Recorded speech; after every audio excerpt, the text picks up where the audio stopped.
ಅಂದು ಕುರುಕ್ಷೇತ್ರದ ಮಣ್ಣು ರಕ್ತದಿಂದ ಕೆಂಪಾಗಿತ್ತು.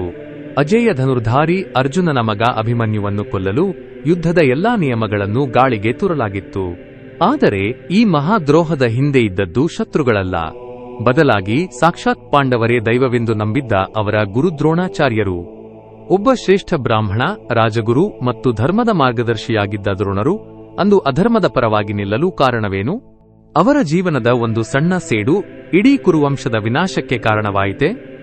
ಇಂದಿನ ವಿಡಿಯೋದಲ್ಲಿ ಮಹಾಭಾರತದ ಅತ್ಯಂತ ಕರಾಳ ಮತ್ತು ಹೃದಯ ವಿದ್ರಾವಕ ದ್ರೋಹದ ಕಥೆಯನ್ನು ತಿಳಿಯೋಣ. ಅಧರ್ಮದ ಹಾದಿಯಲ್ಲಿ ಧರ್ಮಗುರು. ಕುರುಕ್ಷೇತ್ರ ಯುದ್ಧದ 13ನೇ ದಿನವು ಇಡೀ ಇತಿಹಾಸದಲ್ಲೇ ಅತ್ಯಂತ ಕ್ರೂರ ದಿನವಾಗಿ ದಾಖಲಾಗಿದೆ. ಅಂದು ಕೇವಲ 16 ವರ್ಷದ ಬಾಲಕ ಅಭಿಮನ್ಯುವನ್ನು ಯುದ್ಧದ ಎಲ್ಲಾ ನಿಯಮಗಳನ್ನು ಗಾಳಿಗೆ ತೂರಿ ಅಸಹಾಯಕ ಸ್ಥಿತಿಯಲ್ಲಿ ಕೊಲ್ಲಲಾಯಿತು. ಪಾಂಡವರು ತಮ್ಮಲ್ಲಿ ಸರ್ವಶಕ್ತಿ ಇದ್ದರೂ ತಮ್ಮ ಮಗನನ್ನು ಉಳಿಸಿಕೊಳ್ಳಲಾಗಲಿಲ್ಲ. ಅರ್ಜುನನ ಕ್ರೋಧಕ್ಕೆ ಪಾರವೇ ಇರಲಿಲ್ಲ.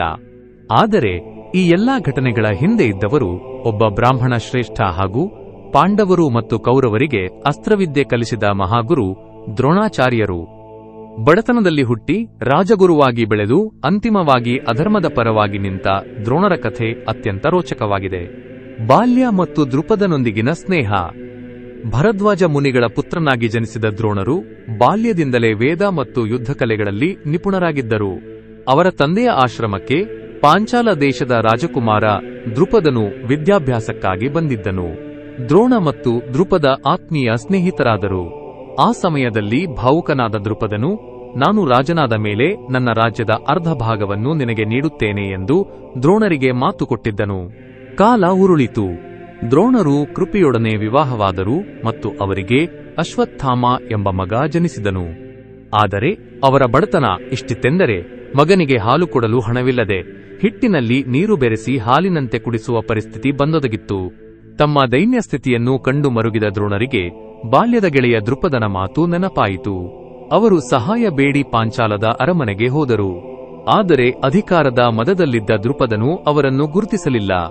ಸ್ನೇಹ ಎನ್ನುವುದು ಸಮಾನ ಮನಸ್ಕರ ನಡುವೆ ಇರುತ್ತದೆ, ಒಬ್ಬ ರಾಜ ಮತ್ತು ಭಿಕ್ಷುಕ ಬ್ರಾಹ್ಮಣನ ನಡುವೆ ಅಲ್ಲ ಎಂದು ದ್ರೋಣರನ್ನು ಅವಮಾನಿಸಿ ಅರಮನೆಯಿಂದ ಹೊರಹಾಕಿದನು.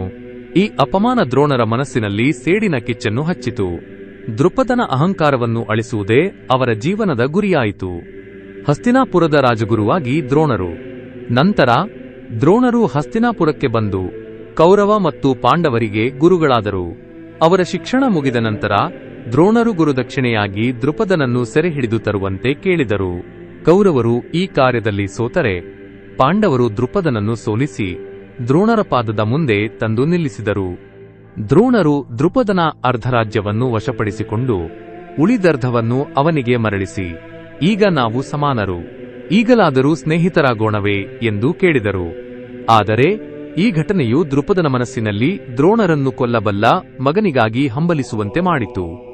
ಧರ್ಮ ಸಂಕಟ ಮತ್ತು ಕುರುಕ್ಷೇತ್ರ ಯುದ್ಧ.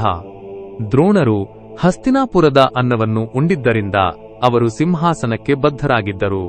ದ್ರೌಪದಿಯ ವಸ್ತ್ರಾಪಹರಣದಂತಹ ಅಧರ್ಮ ನಡೆಯುತ್ತಿದ್ದಾಗಲೂ ಅವರು ಮೌನವಾಗಿ ಕುಳಿತಿದ್ದರು.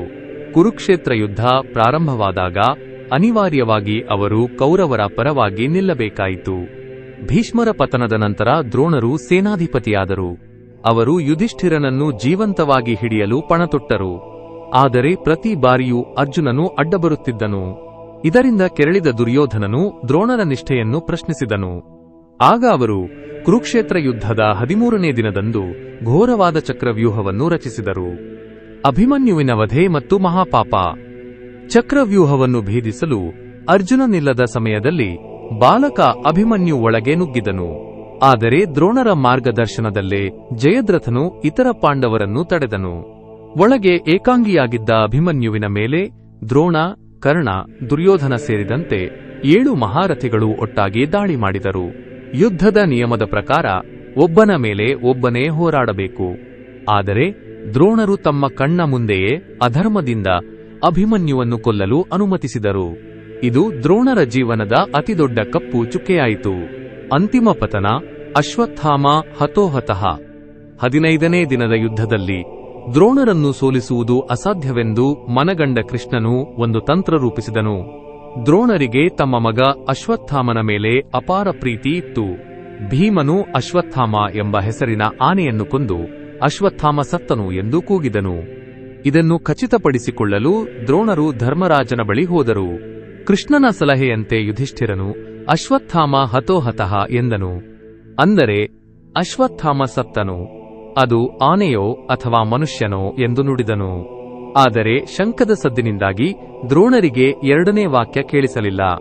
ಮಗ ಸತ್ತನೆಂಬ ದುಃಖದಲ್ಲಿ ದ್ರೋಣರು ಶಸ್ತ್ರತ್ಯಾಗ ಮಾಡಿ ಧ್ಯಾನಕ್ಕೆ ಕುಳಿತರು. ಇದೇ ಸಮಯಕ್ಕಾಗಿ ಕಾಯುತ್ತಿದ್ದ ದೃಪದನ ಮಗ ಧೃಷ್ಟದ್ಯುಮ್ನನು ದ್ರೋಣರ ಶಿರಚ್ಛೇದ ಮಾಡಿದನು. ಕರ್ಮದ ಫಲ. ದ್ರೋಣಾಚಾರ್ಯರ ಸಾವು ಯುದ್ಧದ ಎಲ್ಲ ನಿಯಮಗಳ ಉಲ್ಲಂಘನೆಯಾಗಿತ್ತು. ಆದರೆ ಅವರು ಅಭಿಮನ್ಯುವಿನ ಸಾವಿನ ಮೂಲಕ ತಾವೇ ಅಧರ್ಮದ ಬಾಗಿಲನ್ನು ತೆರೆದಿದ್ದರು. ಒಬ್ಬ ಮಹಾನ್ ಗುರುವಾಗಿ ಸಮಾಜಕ್ಕೆ ಮಾದರಿಯಾಗಬೇಕಿದ್ದವರು ಅಂಧಾಭಿಮಾನ ಮತ್ತು ವೈಯಕ್ತಿಕ ಸೇಡಿನ ಹಾದಿಯಲ್ಲಿ ಸಾಗಿ ಅಂತಿಮವಾಗಿ ದುರಂತ ಅಂತ್ಯವನ್ನು ಕಂಡರು. ದ್ರೋಣರ ಕಥೆಯು ನಮಗೆ ಒಂದು ದೊಡ್ಡ ಪಾಠವನ್ನು ಕಲಿಸುತ್ತದೆ.